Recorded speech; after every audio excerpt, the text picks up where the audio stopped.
Well, hello and good morning. Coming back here. Okay, perfect. Hi, hello and welcome. Good morning. Welcome to the channel. For whoever is celebrating Eid Mubarak to you, wish you all a very blessed Eid and hope all your prayers, all your sacrifices are accepted and may Almighty bless you. Uh, and obviously all of us do need a lot of blessings considering what all is happening in the field of immigration right now, right? I mean, the backlogs, the delays, the lack of responses, and obviously now we have this ultra uber high CRS score, which is also not helping. So, thankfully today, I'm sure most of you already know that there was internet outage, another of our new technology blessings, uh, and it was Canada wide, and one of the telecom operators by the name of Rogers was the main entity behind it, and thankfully, because of that, we had a Friday and Saturday off, as in we couldn't just do anything because most of us were not able to log in. I was expecting that we would not be able to log in this morning as well, and therefore we decided not to do it on YouTube but on Instagram. But thankfully, we are now able to do it on YouTube as well as on Instagram. So welcome everybody, welcome to the channel, welcome to this week's Canadian Immigration Roundup. Because of this outage, obviously we were not able to present or rather prepare our presentation that we usually do, normally do. So therefore, today it's going to be only chit chat and questions and answers and basically see what we can answer for you, basically help you or in some manner help you ease a bit of anxiety that has been going on. But starting with, and I know I will talk about Express Entry because obviously that is something that we have to do, right? But before that, most of you have been receiving an email. If you have an Express Entry profile, you probably have received an email from IRCC which said that if you have an Express Entry profile and you should be completing your medicals. Okay, that was the email. I actually deleted all of the ones that I got because for me it meant nothing at all. But let me see if I can find that anyways and show you for people who are wondering what that was. Okay, yes, I can find some of them. All right, let me see if I can share that on the screen so some of you will be able to see that. Okay, just give me one moment till I get this on. All right, sorry, Instagram, I can't do that for you, so I'm just gonna do that only for the people on YouTube because that's all that I can do in terms of the screen share. So this was the email that most of you would have received. Now, if you have received this email, please do not, freak out. Do not start thinking everything that's wrong or bad in the world. All this basically meant is that during the COVID pandemic, IRCC had given the exemption that if people were completing their applications, if people were submitting their applications, then they did not need to do their upfront medicals at the time of submitting their application because obviously the backlogs were sort of piling up. The processing time was increasing. IRCC did not know when they would finalize the application. So therefore, considering the medicals have a validity period of 12 months, everybody would have had to do a medicals again. So therefore, you were being asked to not complete your upfront medicals, but do it later when IRCC asks you. However, now what they are saying is, and very clearly this is, as of July 7th, if you receive an ITA, if is the big word, if you receive an ITA as of 7th July. So basically it means it is applicable to people who will henceforth be receiving an ITA in their applications. It does not apply to anybody else. If you receive an ITA after the 7th of July, then in that case, please complete an upfront medicals for yourself and for your family members, whether they're accompanying or unaccompanying. So when I'm saying family members, it basically means your spouse, common law partner, or dependent children. That's it. You don't need to do medicals for your parents. You don't need to do medicals for your siblings, your brother-in-laws, sister-in-laws, anybody else, any extended families. You don't need to do medicals for them. Only for your spouse, partner, and children, dependent children. And that is if you have an ITA. Now, it does not mean that you need to do your medicals in order to create your express entry profile. Okay, it does not mean that if you have an express entry profile at this point of time, if you're trying to recreate it or anything for that matter, you need to do your medicals. It does not mean that you have an application in progress, you now need to do an upfront medical. It does not mean any of that. That is the reason your IELTS reading skills get tested when you get messages like this. It specifically very clearly says, as of July 7th, if you receive an ITA, then please complete your upfront medicals. You will need to do it. It's a mandatory requirement. You can no longer say, I cannot do my upfront medicals. Yes, if you have an issue, if you have a problem, you are not getting an appointment on time, the medical center in your locality is very, very far and you just cannot get there for whatever the reason might be, then provide a detailed explanation as to why you cannot complete your medicals, and let IRCC know that you have booked an appointment. Provide proof of having rather applied for a medical, and then submit your application, and then make sure you complete your medicals and upload it using the web form. So this is as far as the requirement is concerned with regards to the medical, which basically popped up, and several people were quite concerned. There was a draw for Saskatchewan for people who have been waiting eagerly. Nearly, I think 400 some invitations were issued, and they were issued under OID, Occupation in Demand, and Express Entry. The score was not very low. I mean, when I'm saying not very low, in context, it was low because it was now 73. So 73 is much better than 83, 85 kind of a score. So 73 was the number that was there. I know a lot of you are still figuring out what's going to happen with the Ontario. And yes, I'm going to talk to you about Ontario as well. Well, as you know, I know, I mean, we've been watching this. Ontario conducts, or rather has in the past, historically, as per the trends, has conducted their draws by putting the upper cutoff of the human capital priorities stream draw at 1 point less than the express entry, last express entry all program draw. Now, the last express entry all program draw, as we now know, is at 557, which is, I'm trying to think polite words, ludicrous, ridiculous, pathetic. and these are just a few ones that I'm trying to just be polite, and I'm still trying to figure out those best words that I can say for that particular draw. But it is what it is. So 557 is the last express entry all program draw.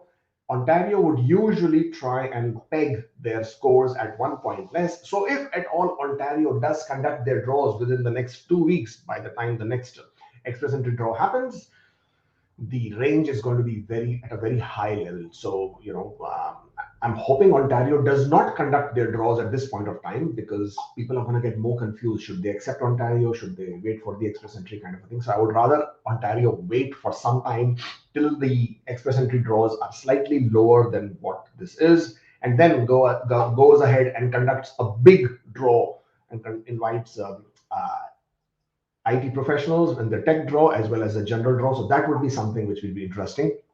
Over the last few months, that one of the reasons that I understand why Ontario was not conducting a draw, one is because first that they had the elections, then they had to appoint their immigration minister, which they did now. And after that, then it was more to do with the Bill C-19 and the categories and all the changes that were happening over there. And then, of course, the onset of the express entry draw. With all these changes, I think, in my opinion, Ontario is just holding back to see how this all pans out. And based on this, then they can go ahead and make their draws and announce their draws. Now, mind you, Ontario has received their nomination quota, which is more than now 9,400 something, which is slightly more than the 8,000 something that they had last year. I understand that the Premier of Ontario, Doug Ford, is in his recent meeting with all the premiers as well as the federal government, is pitching in to increase the quota for their nominations. Actually, Ontario has been very actively pitching in to increase the quotas for their nomination. They were looking to get to 16,000. They were really hoping to get 16,000, which obviously we now know that they did not get. And they will be again trying to lobby to get additional nomination quotas. If that happens, I'm sure you all realize that would mean bumper jackpot for a lot of people, because that would basically means Ontario will be able to conduct draws in all their streams. So not only human capital priority stream, the French speaking stream, and also the Inside Canada expression of interest streams, which are your employer job offer, international graduate streams as well, and of course the skilled trade streams as well. So all of that will benefit from this kind of a draw when that happens, or this kind of increase in the nominations when that happens. So fingers crossed. In addition to that, obviously the big news of this week was the express entry draw, and that obviously happened just the way IRCC had said they would be conducting. It was conducted on the 6th of July, just the way Sean Fraser has been coming out and announcing that they would be conducting the draws. Just the way he said that they would be conducting an all-program draw, they did conduct an all-program draw. And in a tweet just before the draws, a day before the draws, Sean Fraser mentioned in one of his tweets that they would be gradually conducting these draws, or gradually, giving out invitations. Now we were all confused when we saw the tweet, and all of us were like wondering what does he mean by gradually? Does he mean that one stream at a time? Would it be CEC first, federal skilled workers next, FST next? Or would it mean small number of invitations, etc.? So we were not really sure. Obviously, then they made it clear what they meant by gradually was by making this particular, or rather, conducting this draw where they have invited only 1,500 people. In a pool of 226,000 people, they have invited only 1,500 people. Now the thing is, in each draw before this, I mean, last whole year of 2021, good part of 2022, 6 months already passed, right? We have seen PNP, program specific draw, where people who have received 600 points in their express entry because they have received a nomination were able to receive an invitation. Over the last few weeks, we have realized that IRCC was issuing anywhere between 600 to roughly 1,000 invitations because of the PNP, the number of people who are receiving the nominations. Mind you, nominations or other PNPs have roughly 80,000 annual quota. Of course, all 80,000 is not express entry. Of course, that is quite clear, right? All 80,000 is not express entry, but a good portion of that is express entry. And even if you say on an average, each draw is roughly 1,000. I'm not even going to say 1,000. 1,000 is a bit too much. But even if I will say each draw is roughly 700 nominations that they issue, if you multiply that by 26, what do I get here? 26 into 700. That's 18,200. So 18,200 annually out of the 80,000 quota is roughly going to express entry. With that, and if they're going to issue only 1,500 as your invitations, this score is not going anywhere. So I hope his gradual basically is more rushed gradual. I hope it doesn't mean 1,500 invitations for the first 1, 2, 3, 4, 5 express entry draws and then slowly progress. I hope it's not that. It is also an understanding. Also, we realized that one of the reasons, or rather the biggest reasons, that they did not want to conduct a big draw or a pre-pandemic size draw that they were conducting, which was about 3,500 on an average, is because of the backlogs. Now, IRCC was expecting, initially the talk was, or the play was, that once they have cleared at least 50% of their inventory, they would then start conducting the FHS, Federal High Skilled Category draws, which is express entry. Then they wanted to hold back further because all their staff had still not gone back to the different offices. They wanted to hold that back. And then eventually they did realize that they are clearing their inventory quite all right. At the last count, the numbers that we received in the month of June, which was for the month of May and later there, we saw that almost 30,000 people are still in the backlog in express entry. This includes Canadian experience class, this includes federal skilled trade, and this includes federal skilled workers. So with this backlogs still existing, the anticipation was that by July they would have cleared most of it. If they have only 5 or 10,000 remaining, you can still understand, because a lot of people do have complexities in their application. Everybody cannot get their applications cleared like this. And obviously IRCC is also now looking to clear the applications within 6 months processing. So with all this in mind, keeping all of this in consideration, they decided that they still need more time to clear the backlogs before they can then start issuing the draw size as per the pre-pandemic. Now, pre-pandemic, they keep saying the draw sizes were between 3,200 to 4,000 invitations per draw. I'm just going with the average of 3,500 because it sort of seems like a better round number to go with. But again, because an internal memo was shared, we've all seen it, we've all discussed about it. I don't want to talk about it again; it'll become a repeat. But the indication was that they want to start conducting the draws at the pre-pandemic level. So the expectation from our side was about 3,500 invitations. With 1,500 invitations, you can expect maybe one. This draw is only 1,500. Hopefully, fingers crossed, the next draw will be slightly higher because of the word gradually there. So you can expect anywhere between 2,000 to 2,500 invitations. Now, if there are 2,000 to 2,500 invitations, now let's look at the express entry pool. This is the express entry pool as of 6th of July. People who are on Instagram, I obviously cannot share the screen with you. So please, if you have a computer, if you have a laptop, if you have your own phone, open on another screen the express entry pool breakdown as of 6th July. So then you would know what I'm talking about as we plod along. As you can see, the range between 601 and 1,200 is 669. So this 669 people are the ones who received their nomination, the 600 points. As I said earlier, as we go further, you will also keep seeing people who will receive nominations. So expect always there will be approximately 600 to 1,000 people in that range of people who get nominations. Now, obviously, for example, if Ontario was to conduct their draws, right, and if they were issuing X number of invitations, those people will get the nominations. New Brunswick issues their invitations, people get nominations. Nova Scotia, Manitoba, British Columbia, New Brunswick, everybody would issue their nominations, and those people would get their nominations and come here into express entry pool. So this number is always going to be there. Expect 600 to 1,000. So the minute you take that number away, the remaining number is already scary. Between 501 to 600, at the time that the draw was conducted, the breakdown was 8,773 for people between 501 to 600. Considering the draw of 1,500 happened, 669 went away from the PNP group, and then the remaining about 800 people were from the 501 to 600 group. That basically means 8,000 people are still in that group. Now, keep in mind, always keep in mind, express entry pool is very dynamic, means people keep getting added to the pool. People keep improving their scores. People's siblings are landing. People have completed the French exams. People have got a new IELTS results.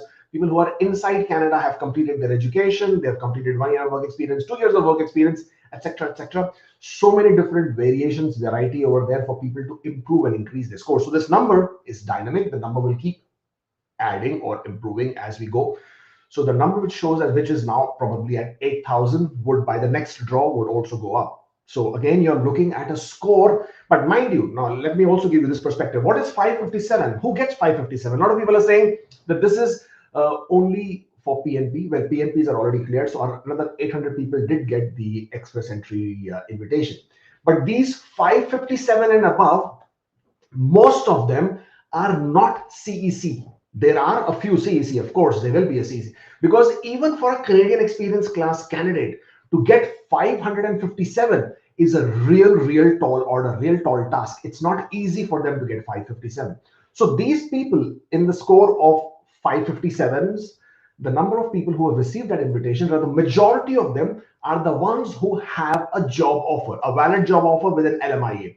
Those are the ones who have got these 200 points. So they could be sitting at a prospective score of 380, 390, 400, and they got 200 points, okay, because of the LMIA, because of the job offer, valid job offer. Maybe they were intra-company transfer, they were in Canada on a senior executive director, CEO, CXO, CTO, general manager position, and they have completed a period of 1 year, and they have now received their 200 points along with the Canadian experience.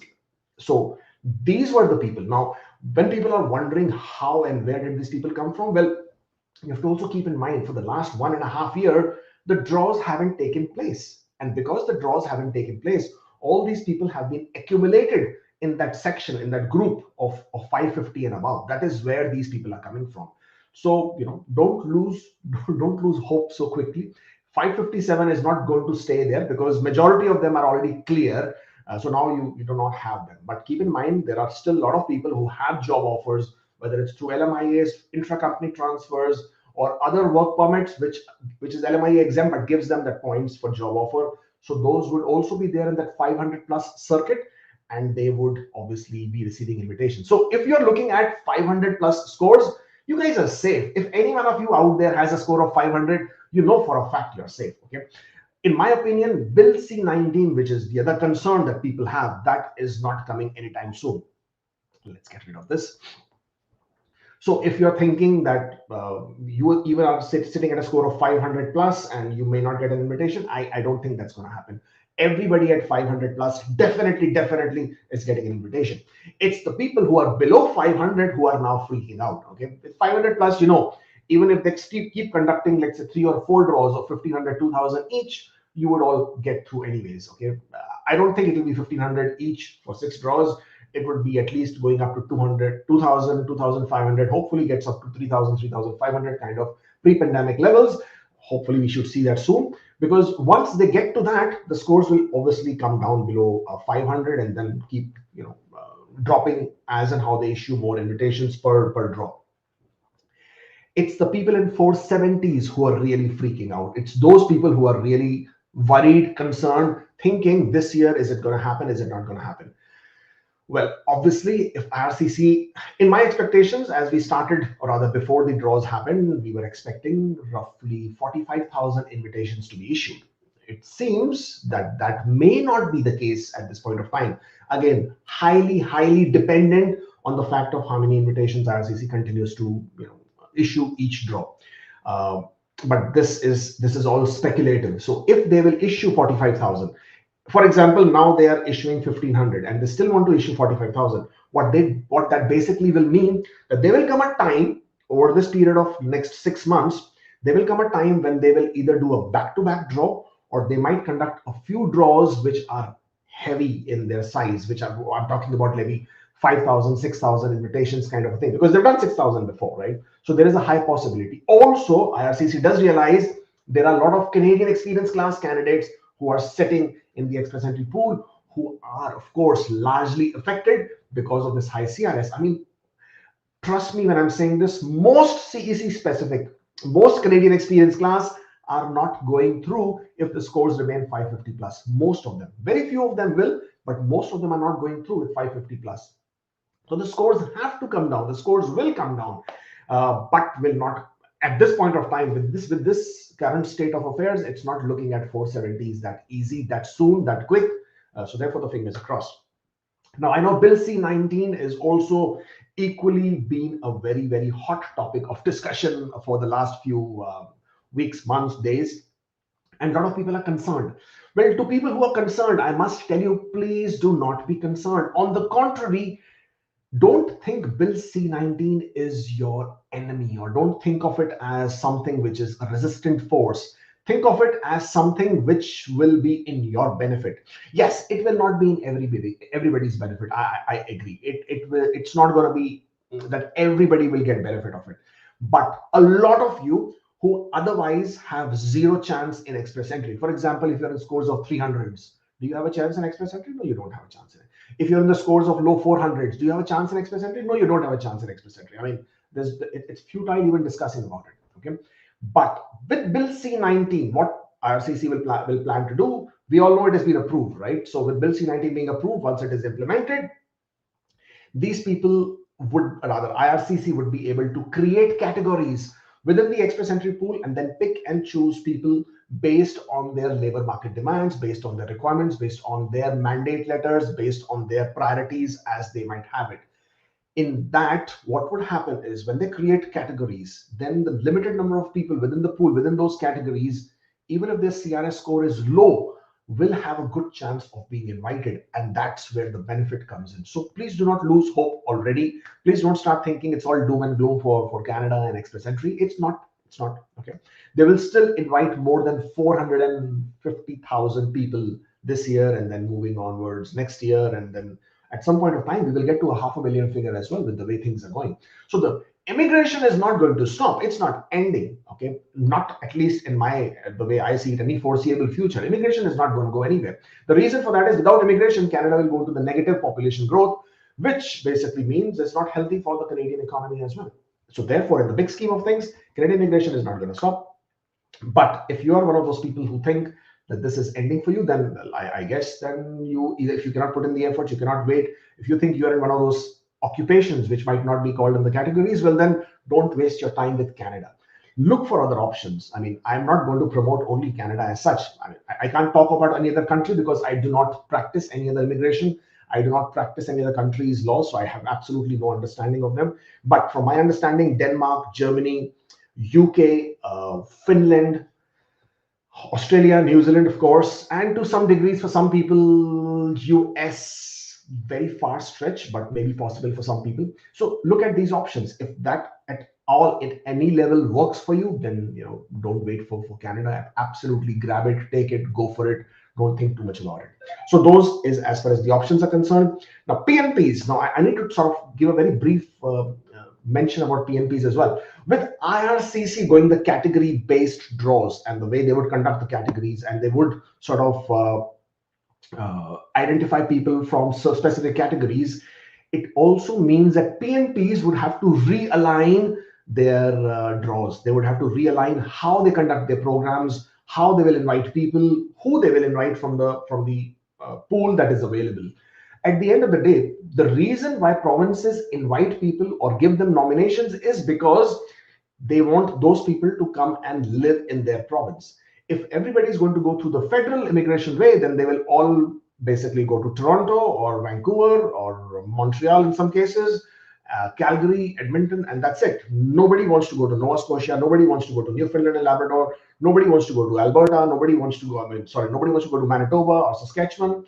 And these provinces, basically, I mean, how are they going to encourage people to come to their provinces? So PNPs are going to remain very important, but with IRCC going the category way and lower CRS being invited, PNPs will have to re-strategize. PNPs will have to rethink how they invite people, and there will have to be a bigger push from PNPs to start inviting people because it is going to be needed. Having said all of that, if you are a person who can find a way to come to Canada, whether it's through the visit visa, through study visa, through work permit, of course, then come to Canada. Visit visa doesn't mean you will get an automatic status. Visit visa doesn't mean you will automatically become a permanent resident. No. But what a visit visa will do for you is give you an opportunity to meet people, spend some time in Canada and see even if this place is really for you at all, at any level or not. Now, when you come to Canada on a visit visa, and if you're able to meet people, you're able to meet prospective employers, if at all. Mind you, it is not illegal to come and attend an interview or come and look for a job if you're able to. It is definitely illegal if you work in Canada, and if you're caught working in Canada, if CBSA or immigration officers identify that your intention is to work in Canada, then your entry to Canada can be refused. You would land yourself in big trouble. So please, when you're coming to Canada on a visit visa, please have a clear intention that you're visiting Canada. That's it. During your visit, if you find an employer who might be interested in your skill set, yes, you may be prospectively be able to apply for a work permit at the border. It's a possibility under certain conditions, of course. More or so, you might also be able to explore options, even if it is to study in Canada, right?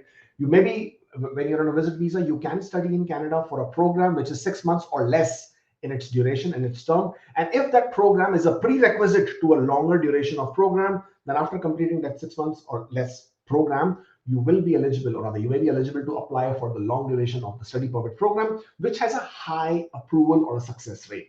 And therefore, you can then be able to study in Canada. Once you study in Canada, depending on the province, again, where you are spending time, 1 year program, you get a 1 year work permit, depending on which college program it is.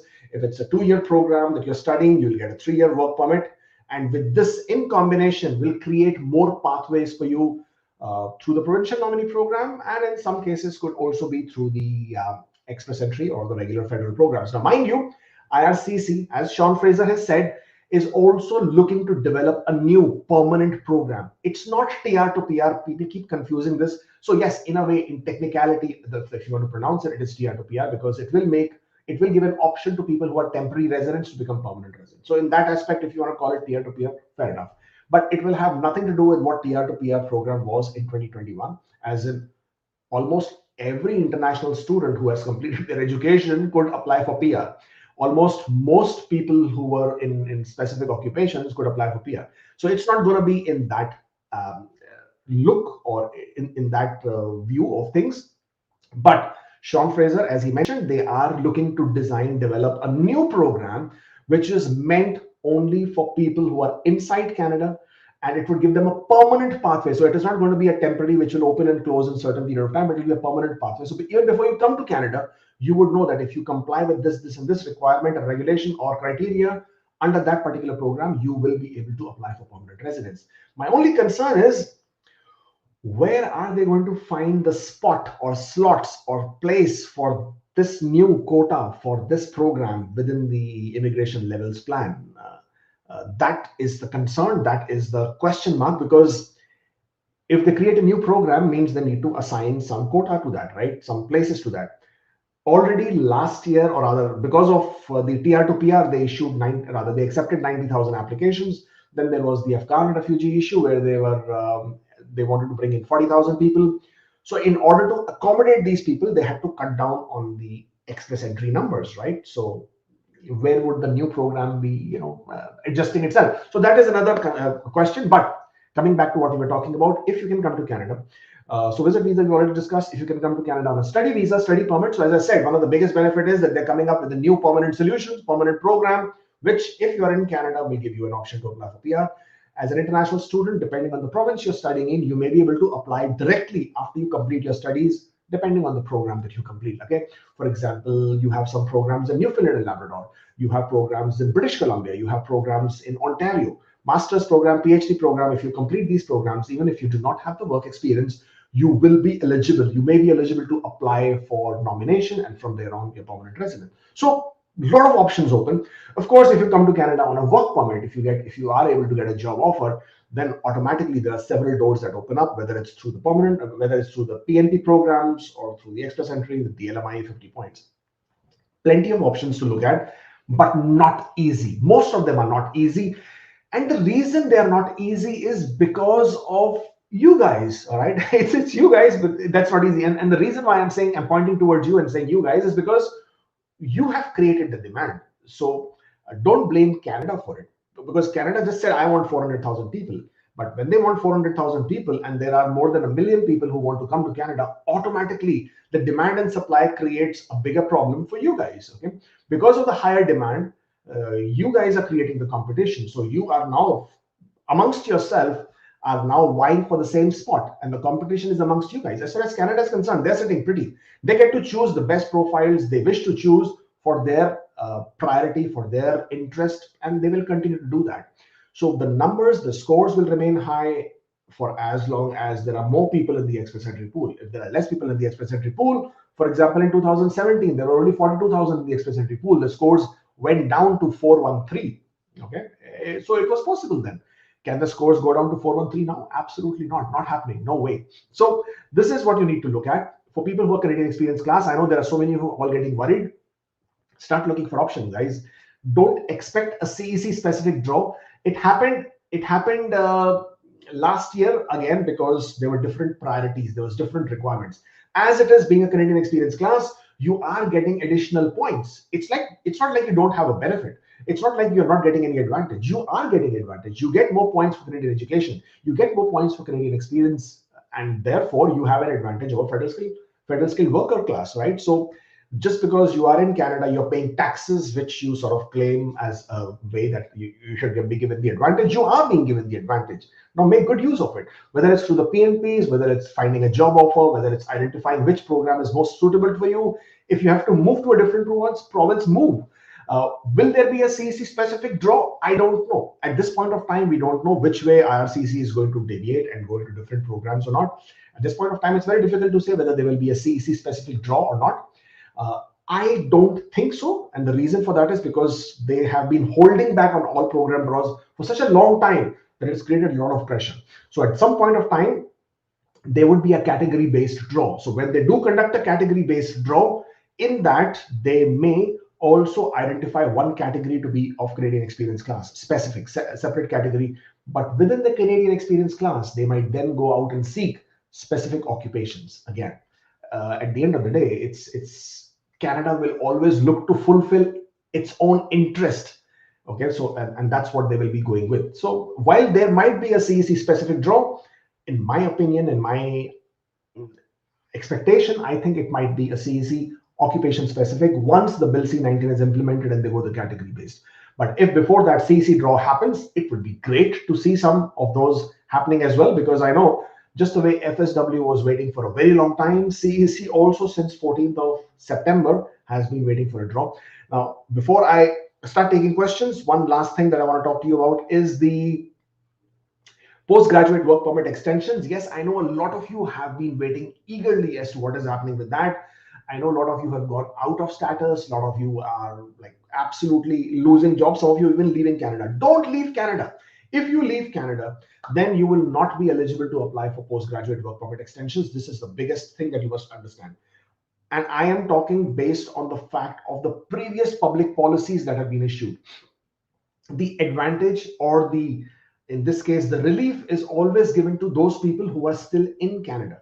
And it will never be extended to people who have left and gone away, and because it will not. Okay. So in most cases, or rather, as per the last public policy, the previous public policies, anything that has happened, it is always as a relief, as an advantage given to people who are inside Canada. So if you're thinking, what should I do? Should I leave and go? Don't leave and go. Anybody who's out of status, you would be given an option to restore your status, which will be retrospective, which will be backdated starting from September onwards. I'm sure about that. Again, this is based on their past public policies. I know sometimes I don't understand why they can't announce the policy, because they've already announced it last year. So the framework is already there. All they have to do is just apply it once again. But I'm not sure what is holding it back. I'm not sure what exactly they're trying to do, to figure that out. But fingers crossed. And that, I mean, I don't have any date for you to tell you which date new postgraduate work permit extension policy will come through, but I'm hoping that it comes through soon. Given with the understanding, it should happen this month. Understanding. Let's see. All right, so that was basically all that I wanted to talk to you about. So much to talk about, right? At sometime this month, I would be bringing back my very good friend, as most of you know, Stephen Murrens. He would be joining me back again for another session of picking his brain on, because he was right. When we brought him in January, he said there would be no express entry draws for some time, and he was right. He was spot on.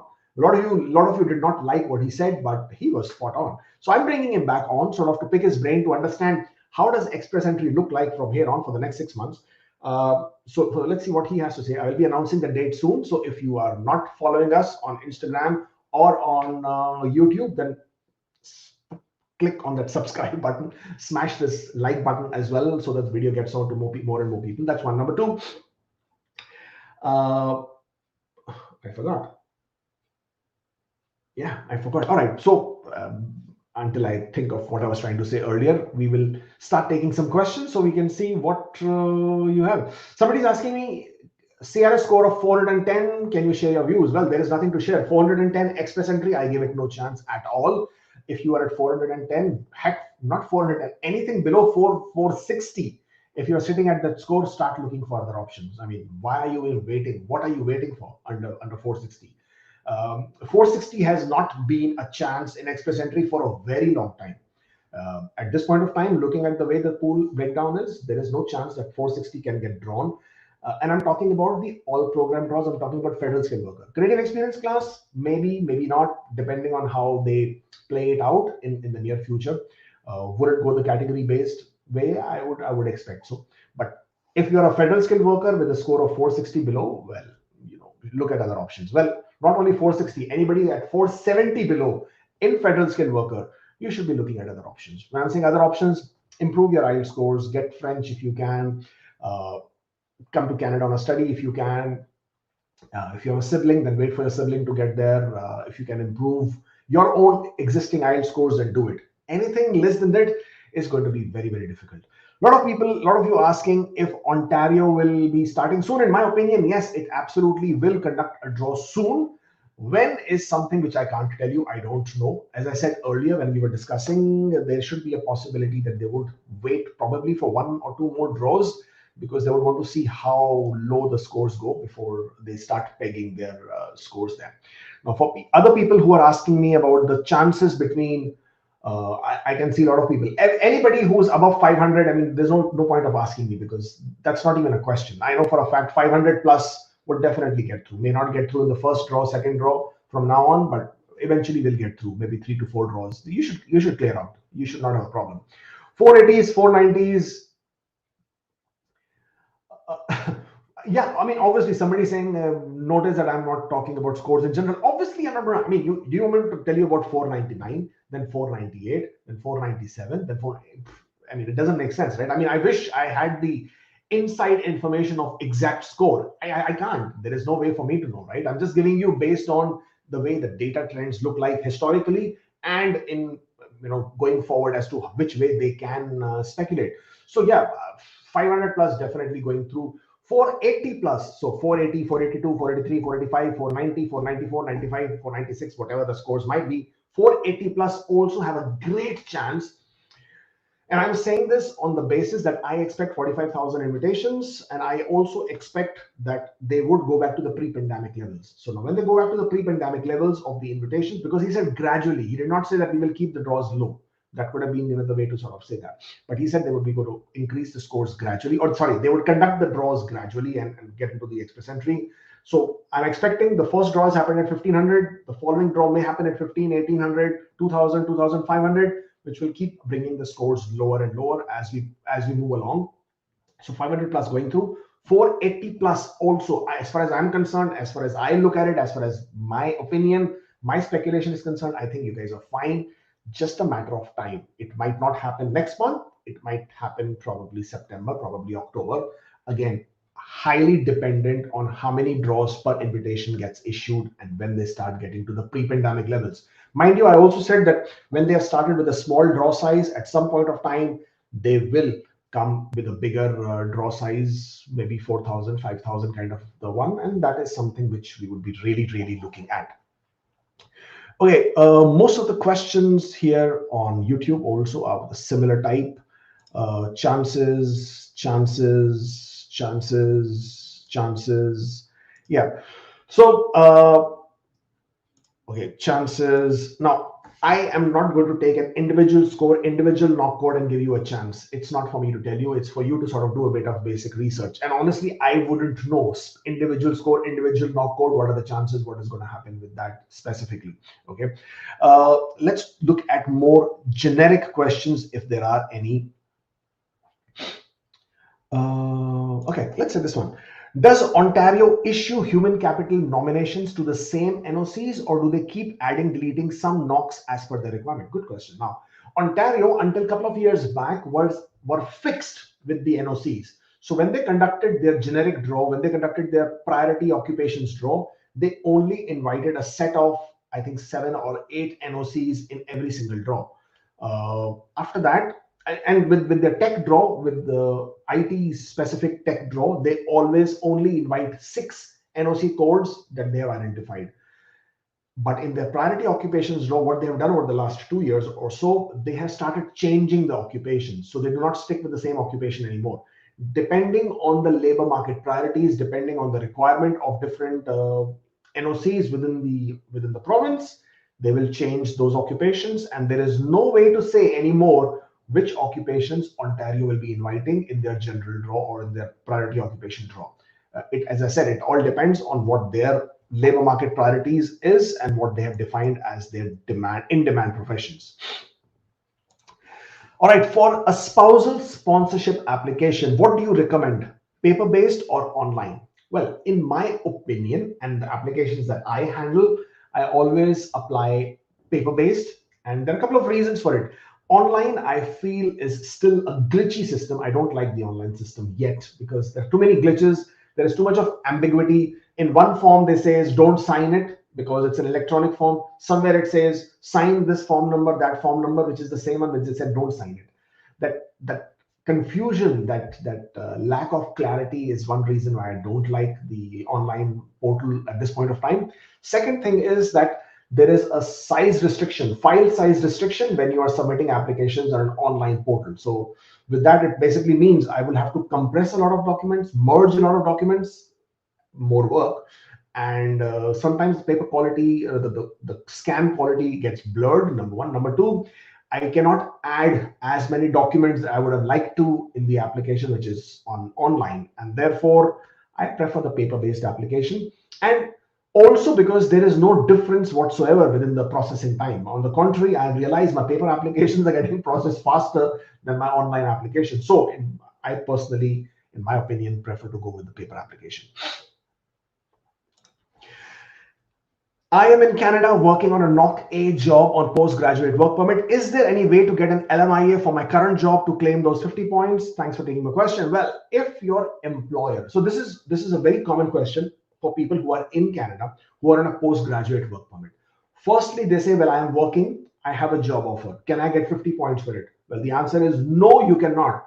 If you are on a postgraduate, you're an LMIA exempt. Well, they've gone to the IRCC website, they have read that where it says some LMIA exempt occupations may be accepted. Well, what they're talking about is that if you have an LMIA exempt closed work permit, under some conditions, if you complete 1 year of work experience and you have a job offer, you can claim 50 points for that job, or 200 depending on your position. But postgraduate work permit is an open work permit, and therefore, though it is an LMIA exempt work permit, it is not entitled, it is not eligible for the 50 points, even if you have a job offer. So the only time a postgraduate work permit holder can get 50 points is if that individual has secured a LMIA from an employer. So go back to your employer, request them and ask them if they would like to retain your services longer. And obviously a postgraduate work permit is expiring at some point of time. Request them to process an LMIA for you. And if your employer is able to get that, secure that, then you will at that point of time be able to claim 50 points for a job offer. That's how it will work. Okay, let's see some questions here on Instagram as well. Oh, plenty there. No, this one's moving too much. Leave it there. Yeah, still more questions asking about the NOC codes and the CRS scores. Same thing. Another question: How long does it take to bring spouse and children to Canada if you apply as an independent applicant without spouse and get IT and land in Canada? Okay, so what you're asking me is that because you wanted to improve your CRS score and adding your spouse was reducing your CRS score, you have applied as spouse non-accompanying in your PR application. And your question is now, how long does it take to bring my spouse and children after I've landed in Canada? Well, a lot of people who are in Canada, who are outside Canada, do take this route. They will apply as spouse non-accompanying because their scores are better with spouse non-accompanying. Once they come to Canada, they can then apply for a spousal sponsorship for their spouses, and for the dependent children, they can apply under the family class for the PR application as well. How soon can you apply? Well, you can apply whenever you have arrived in Canada and you have settled in. So some people ask, is it necessary to have a PR card in order to apply for their spousal sponsorship or a family class application? Well, no, it is not a mandatory document, but if you have it, it's good because it establishes your status. It also establishes you're now in Canada as well. But having a PR card by itself is not a mandatory document. You don't need it. All you need is your COPR. You don't need to show any income either. So if you do not have a job, that's fine. What you will need to provide is a support letter to show how you intend to support your spouse. So you'll have to show it by way of having available funds, your resume, you having appeared for interviews, you having a prospective job offer. Those will be the ways you will show how you will support your spouse when your spouse comes to Canada. And how long does it take? Well, it can take up to 12 months. That is the average processing times, standard processing times for that spousal sponsorship application to be accepted or processed. So anticipate that much time. If it happens earlier, great, that's a great thing, but expect that much to happen.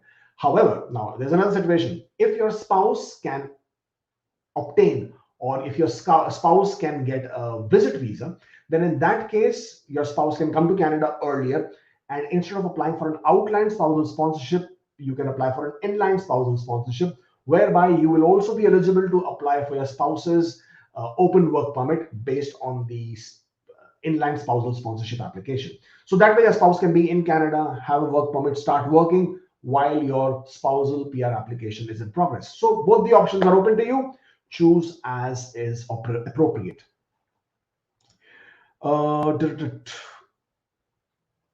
Okay.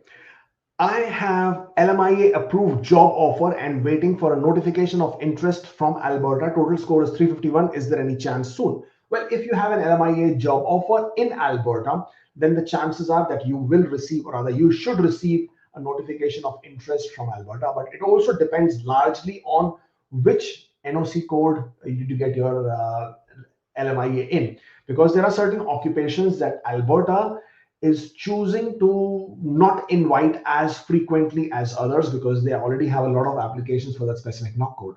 So you can go back to the Alberta website, check which occupations are they not really processing on a priority basis, and then you will know how much time you can wait for that. All right, another question is, when can I invite my parents to come and stay in Canada after me becoming a permanent resident? Well, there are three ways that your parents can come to Canada if you are a permanent resident. First one is obviously invite your parents on a visit visa. If your parents come to Canada on a visit visa, they can spend 6 months, up to 6 months in Canada as a visitor. Unless the border officer has given a shorter duration of time, then obviously they will have to leave before that, or they can apply for an extension. The second is the super visa. Now, as you all know, super visa has been enhanced. So henceforth, from the 4th of July, I think, or was it 4th of July? Yeah, from the 4th of July onwards, if your super visa is getting approved, you can now come to Canada. Your parents can come to Canada and they will be able to reside in Canada for 5 years every single time. 5 years, okay?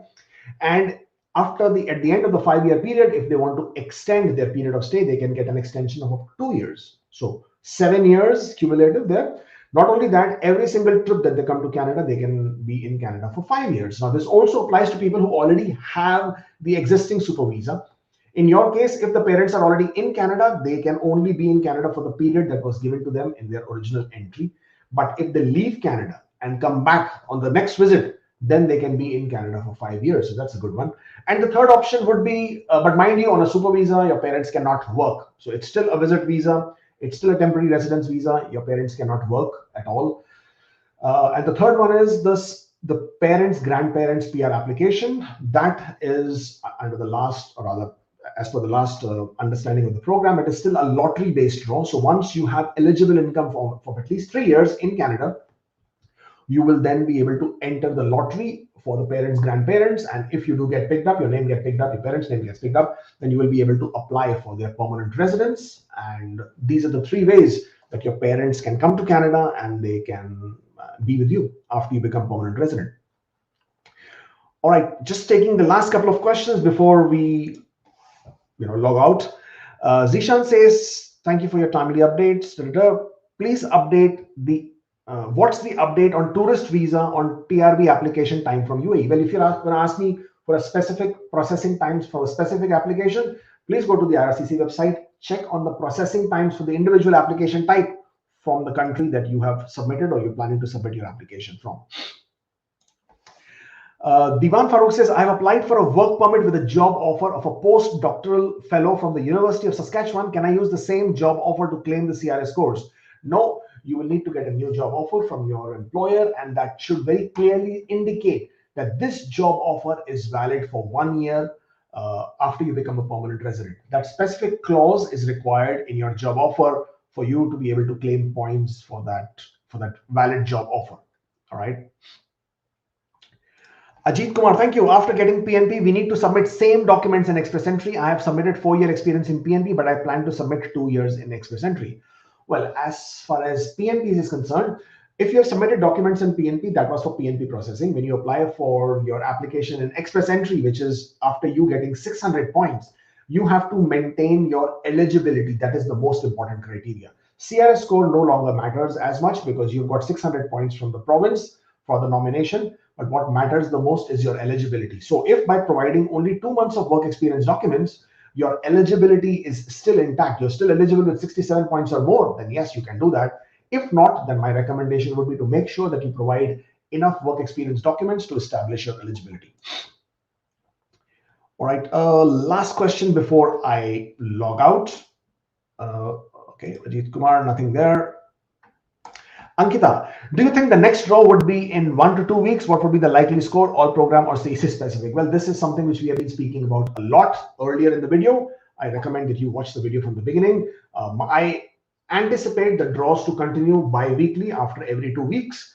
And as I already said that, yeah, it can take some time before the draws really reduce.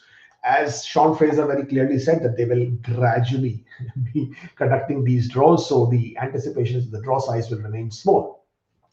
Thank you very much, everybody, for joining in today. If you're not following us on Instagram, then you most definitely should, because you see, sometimes we also go live on Instagram. Everybody on Instagram, thank you so much for joining in today. You are very kind. I shall see you next time. And for everybody here on YouTube, if you wish to make an appointment, then that is the link. Please, by all means, you can make an appointment and we can discuss your application, your queries, your concerns one-on-one. If you have been asking me a question today in this live and I've not been able to answer your question, then please do drop in the comments box after the video, and I will come back and try and answer to as many questions as I can. Of course, please don't forget to subscribe to the channel. We need to see those numbers going up. And thank you very much. I wish you all the very best. If you are celebrating Eid, then Eid Mubarak, and I will see you next time.